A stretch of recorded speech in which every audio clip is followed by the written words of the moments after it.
Hey traders, welcome to another episode of Charts and Coffee. Great to see everybody. All right, so happy Tuesday, everyone. Hope everyone's doing well.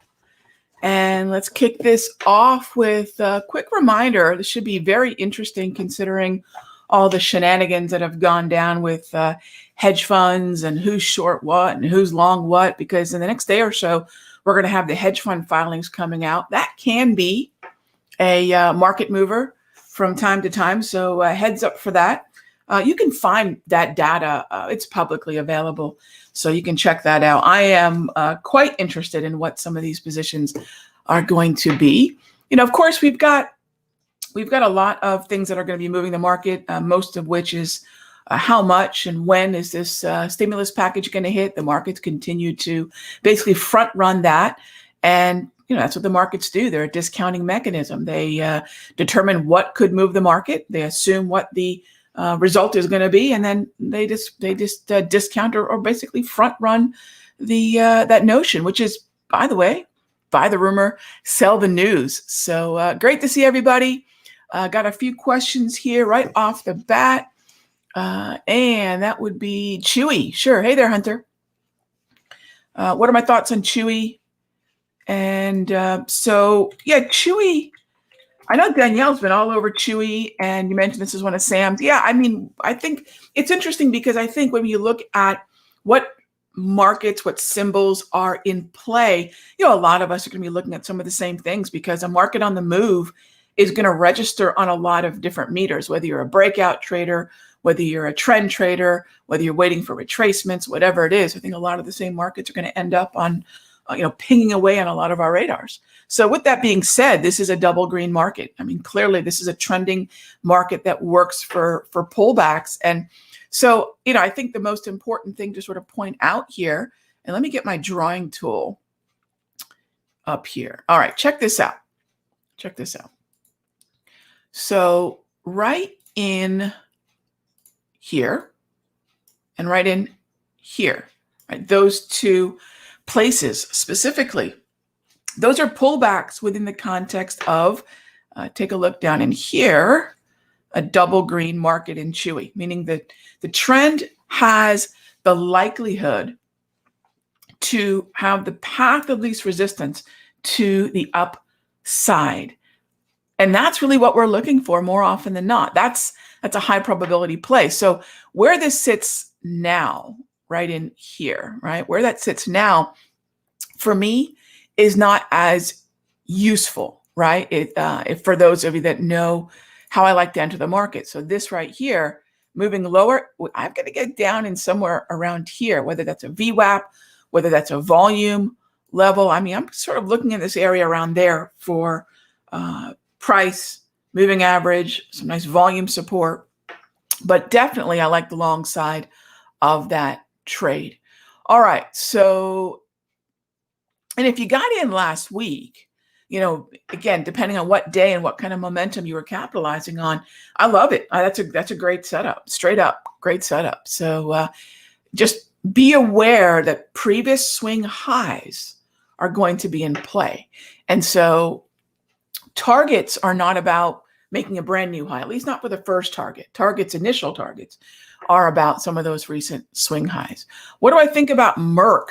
I'd have to say, in terms of the different healthcare stocks that are on my radar, I'm really not interested in it as a trend trade.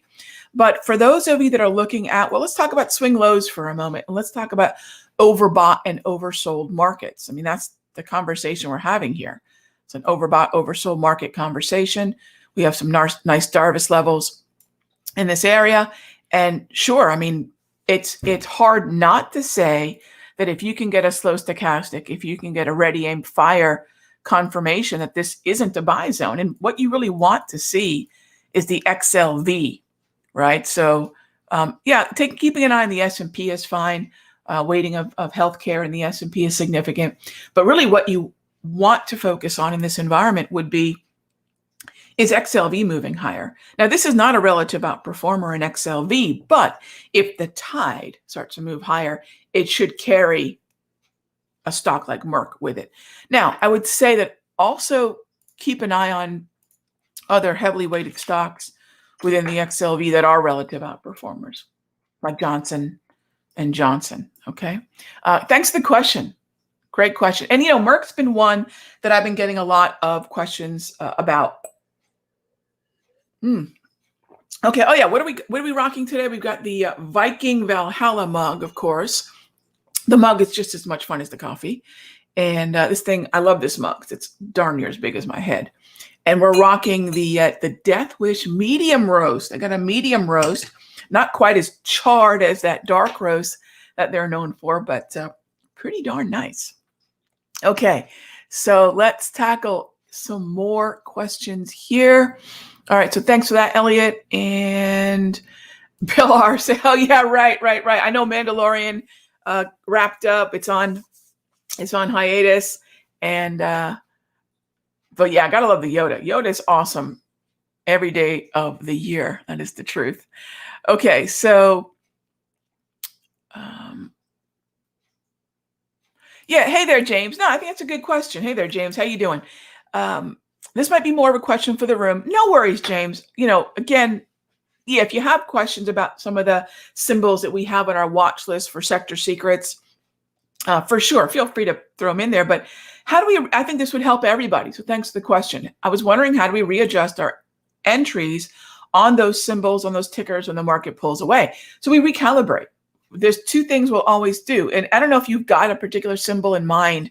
There's been a few that have run away from us. I mean, two that come to mind would be TAN, TSM, SMH. I mean, there's a few of them that have just, run away from our zone.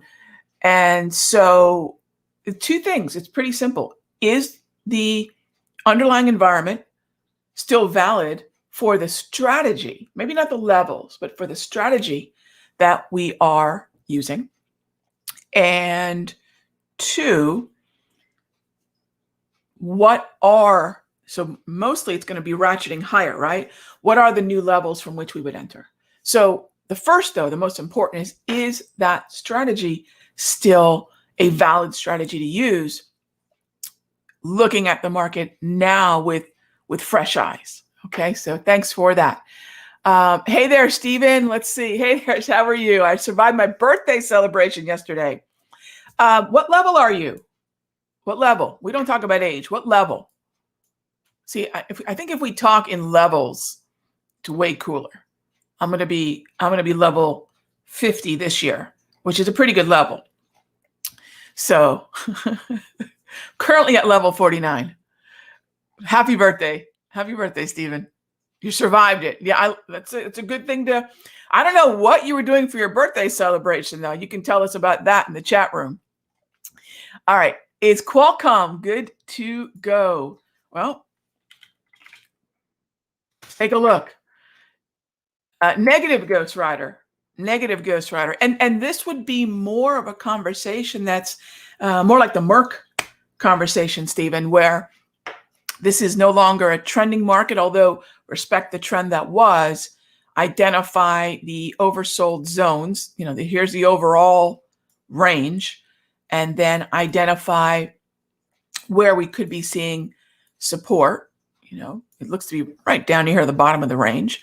And then, use tools like a slow stochastic, use tools like a ready aim fire, different reversal patterns that you could take advantage of. And then, of course, remember where Qualcomm is in the bigger picture in terms of that boats and tide analogy, in terms of what does Qualcomm track with, and is that larger narrative moving higher? Because then this boat, which is, I wouldn't say it has a full-on broken bilge pump, but it's taken on a little water, right? We want to see the tide rise. And when the tide rises, even something like Qualcomm should benefit. But then again, I'm going to say also look at what the relative outperformers are right now. What are those relative outperformers? And those might be places also to maybe put a little bit of position, maybe not everything in Qualcomm at an oversold level, but I like it. CRWD. So CRWD is coming into earnings, right? Here we have CRWD on the 15th of March. Okay, so this is interesting. Today is the 9th of February. So we've got plenty of time. So for those of you that follow the way in which I like to set up a market in front of earnings, I like to do it well in advance of earnings. So Chai, great question and excellent timing. So look, they don't call me the countdown trader for nothing. So much of what we do, if there's one element of the market, of the four that I watch, that's probably the most overlooked. I mean, everyone keeps an eye on price, right? It's almost impossible to play the markets without price. Volume. I think volume is probably the next most watched. Volatility, lots of different ways to measure volatility, but time tends to get pushed to the side. And I think that time element, again, the idea of a countdown, counting down to the open, counting down to the close, counting down to earnings, counting down to Fed meetings and central banks.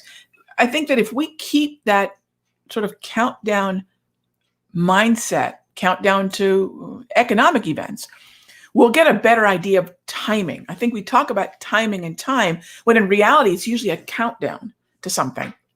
So, by the way, you can check out my newsletter at countdowntrader.com. And so CrowdStrike, well, this is a neat window. So here we are, and there's our sort of countdown window, if you will. All right.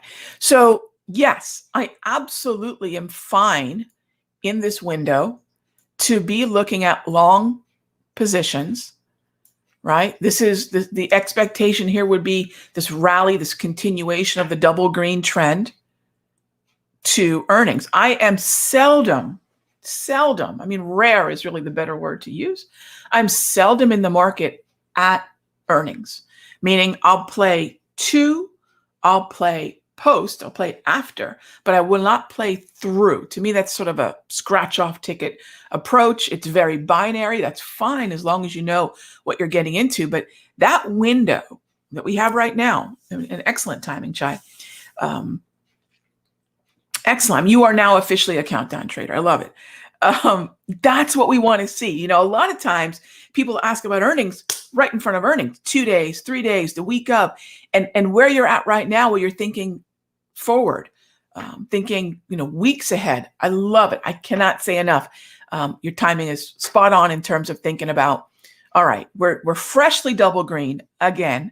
And so, yeah, pullback buys into this earnings date, right as rain. I love it. Thank you for the question.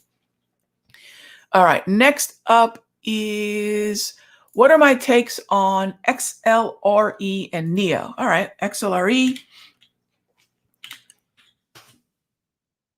XLRE, I mean, we're always going to start with structure. Now, before structure, one of the things I could consider is the macro environment, this reflationary environment, and what sectors, what type of markets are going to benefit in this type of environment, and whether XLRE is in that group.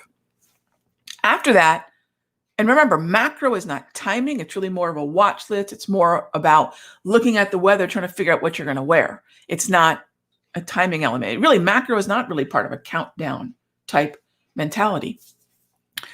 But it's important because it's going to give you an idea of sort of what to be aware of.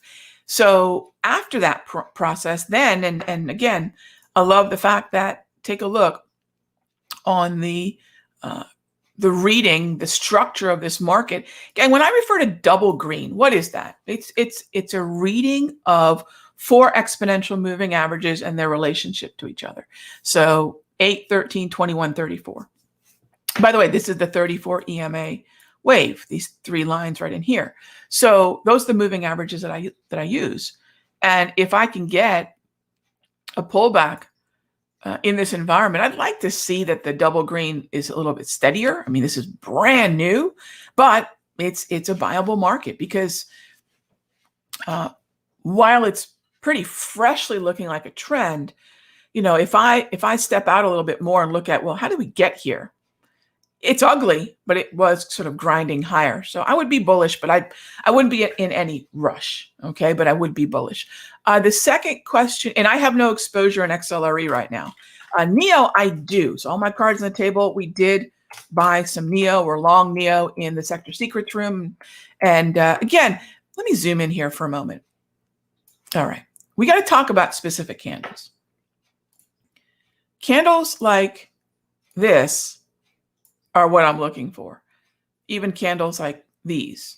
Okay, I'm not interested in a candle like yesterday's. That's not what I'm going to do to get into a stock like NEO. The momentum aspect of your order entry, talk about things that are oftentimes overlooked. I mentioned time. That countdown mindset is oftentimes overlooked. Well, we talk about counter trend, and counter trend is, to me, just a no-go. But using momentum is a completely different thing. In other words, if the overall movement is higher and I can get a handful of days where the momentum is moving lower and into a zone that I want to engage in, that's not counter trend. That's just using momentum. And so that's what I sort of call a blue light special. It's this thing that I want. It's on sale. That's it. I think that we understand things going on sale sort of in life very, very well. I don't think we FOMO that much when it comes to something that we want if we're willing to wait for the sale. I don't see any harm in waiting for things to go on sale on Wall Street or in commodities or frankly in crypto, right? So it's really having a very strong conviction that you want that thing, and then an even stronger conviction in that things do go on sale. They may not go down to the sale price you want, but things do go on sale. And then those are the opportunities as far as I'm concerned. So I'm just going to wait for a sale. We've already grabbed a sale price, if you will, and now I want to see the movement heading back higher, maybe to a swing high. So I think it's really going to be important to get out of this cluster of resistance via support that we've got right now, but I think we could move pretty easily to about 64 at that point. All right, so let's see. Next up is ISRG. All right, ISRG. And thanks for the questions, gang. This one would be a no, and I would say I'm not even close to that oversold buy, which you could argue somewhere around 77.35, that area. I'd be a little bit patient. I love the fact that you guys are thinking about watch lists and things to keep an eye on. So the second part of the watch list is I'm watching it, and then there's almost like a watch list inside the watch list where you've got symbols you're watching, and then there's zones that you're watching. So it's sort of the watch list inside the watch list. So first, it starts off with the symbols that you're interested in, and then the levels that you're interested in it specifically. I'll say the same thing about Regeneron for sure. And then NBN, or what was it? NBS, sorry, NBS. Same thing, but NBS is interesting. Novartis is interesting because of the 200 there. That makes it a little different because look at how we've been bouncing off that 200 exponential. Keep an eye on that. These are simpler propulsion dots. Love this tool. Think self-correcting, smart, exponential moving averages. All right. Hey there, Gene.